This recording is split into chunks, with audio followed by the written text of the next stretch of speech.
So hierarchy basically takes up the categories that are given to us by the negative and it prioritizes them. That's basically what a hierarchy is. Now, hierarchy is an inevitable aspect of language. Just like the negative is an inevitable aspect of language, the moment you have the negative, you can create categories. And the moment you create categories, you have hierarchy. I know in our day and age, hierarchy is often a bad word. Burke says, yeah, that's just silly. Don't get caught up in that. That's not what we're talking about. We are talking about the fact that this is an absolutely unavoidable, inescapable, inevitable part of language. It's an inevitable part of human communication. You cannot escape hierarchy. It's just not possible. Don't try. Burke's got his view of hierarchy is much more nuanced than you find in many people's writings today.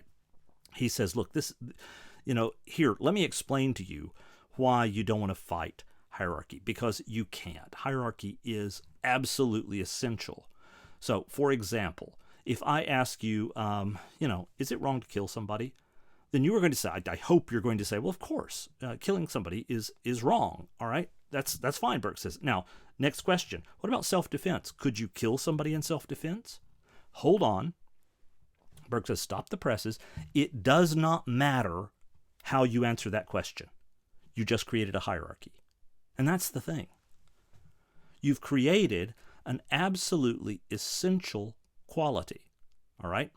You've discovered an absolutely essential quality of what it means to communicate. To communicate is to absolutely exclude some meanings and therefore present categories to the human thought. And once those categories are there, inevitably some of them will be prioritized above others.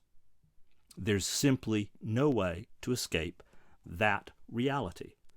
And that prioritization happens most especially in those moral categories that we create, right?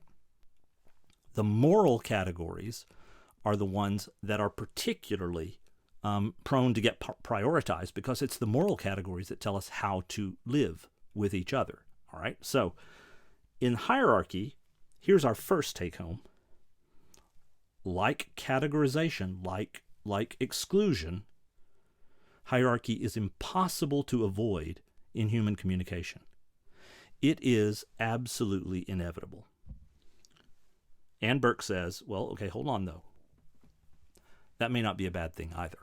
Like exclusion wasn't a really crazy bad thing. Well, maybe hierarchy is not a bad thing either. Let's take a look and see what he means. All right. So for Burke, when we start talking about these moral categories, we're talking about values, right? The values we all have. I understand it is very popular in our own day and age to talk about, everybody's got their own values, everybody's got their own moral code, and you do you, and so forth.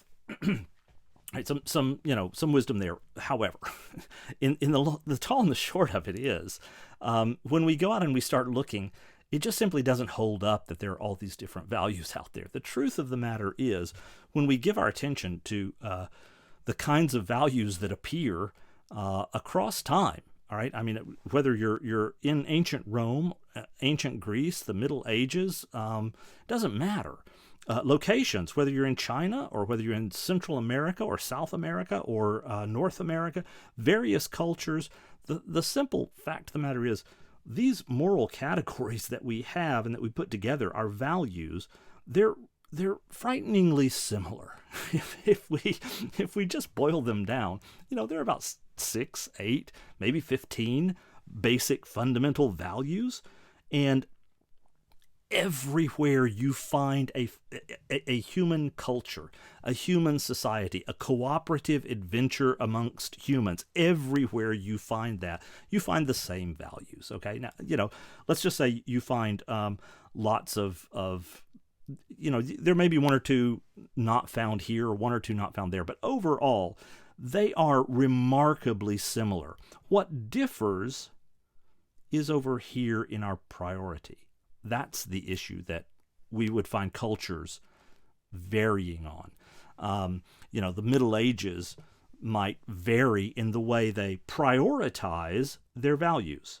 Okay, so there we will find some differences, but the idea that there are, lots and lots of different values out there, that's simply not the case. You can imagine a culture where honesty is prioritized above loyalty.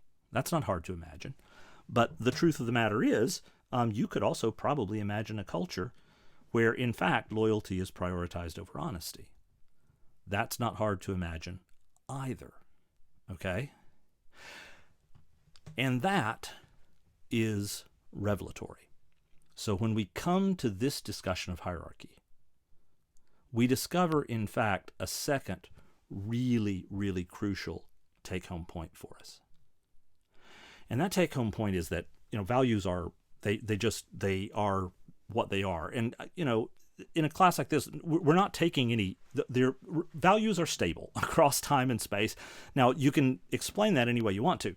You may explain it by saying because, they're that way because God has simply built human beings in a way that they inevitably discover right action, correct moral behavior is simply, to be human, that's when it means God built you in a way where you inevitably find these. If you want to take it from the materialist point of view and you want to pick up, you could just say, hey, this is basic Darwinian survival of the fittest on a social scale. I mean, nobody can build a culture where people get to kill each other at will, right? I mean, where I just am able to kill anybody I like who doesn't get in my way, who gets in my way. So you simply cannot build cooperative human cultures without these fundamental value structures. Now, there is some leeway in how we prioritize those values, as we say, but the take-home point is remarkably stable values, but different priorities of the same values. And what that tells us is this idea of hierarchy is very important because hierarchy defines who we are. How you pick up and categorize your moral categories defines who you are. So there are two take-homes in hierarchy. Hierarchy is impossible to avoid. It's inevitable. And hierarchy is the definition of who you are. It's your identity. When you prioritize your understanding of how the world is or how the world should be, when you create your hierarchy for that, that's what tells you what tribe you belong to. It tells you who your people are. It shows you where you belong. The way you create hierarchy of your moral categories tells us where you belong. The way we put together our priorities, what's the capstone, what's the foundation, what are the important steps along the way, that, and this accidentally here I've drawn it to look like Maslow's hierarchy of needs. It's not supposed to represent Maslow's hierarchy of needs. That is absolutely not what we are talking about right now.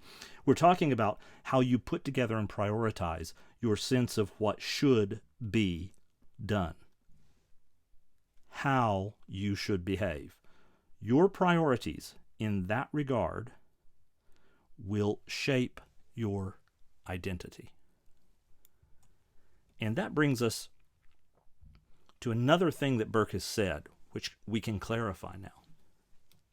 Burke said, look, you will persuade another person, somebody who is different from you, somebody whose values are prioritized in a way that's not quite the same as yours.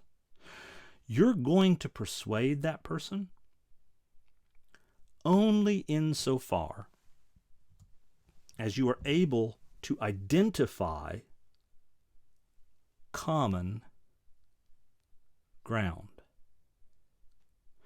Only insofar as you are able to spot, point out, and show that other person places where your priorities and theirs match up.